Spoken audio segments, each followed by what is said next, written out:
حکومت هرما کردستان سیستم نی موچی بو فرمانبران برحف دکد و ادیکار به سیستم نوکی موچی نه تکرن و همی اف بنگاوه بی حبونا پارلمانی ات هتا جبه جکرن شکستنا حکومت هرمه جه شفاف کرنا دهات نفته و انجام دانا چکسازی و ریبریبونا گندلیه بوی اگر گو همی بنگاون چکن پاری السر حسابا موچ خورم به هتا پیرو کرن الیفوان زانیارین هاتینا بلاف کرن گو نچیروان بارزانی به وزیر کابینا خورا گهاندیه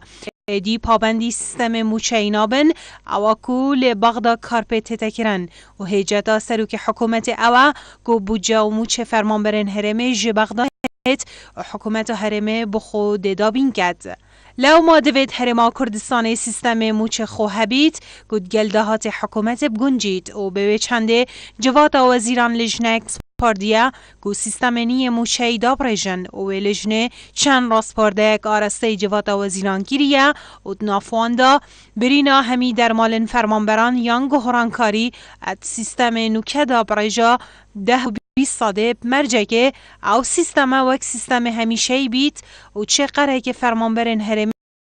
السر نهتا تومار کرن و او سیستم موچه یکو بو فرمانبران هاتیه پشنیار کرن پترین زیان به فرمانبران شارستانی تکوید و هر فرمانبره که هرمه پریجا 20 بو 65 ساده ده موچه خوش دست داد لبرانبری موچه هر فرمانبره که عراقی و شرزه که یاسای جید بجیتن گوهرانکاری ده موچه دا بدوی به رازمندی رینشتنا پارلمانی و هیا و دمینو که دا پارلمان شکار کفتیه جبروی چنده او پنگا و حکومت نیایا سایه و اگر پارلمان جی کارا با بساناهی نبو گو پروژه که جوی جوری دنگ السر هاد بادان و دوماهی کمبونا جوات وزیران دا سروکاتی حکومت دا خواست جوان وزیران کریه گو وزارت وانا خدمت گذارینه راپورتا دوماهی برهف بکن داکو کرتن خدمت گذاری و کرت تایبت بهتا کرن دوی چارچوبه دا و دوی چارچوبه دا بریاره دوی هیوه دا وزارت کاره به راپورتا کاهیر السر را دستکر ناکاره به کرت تایبت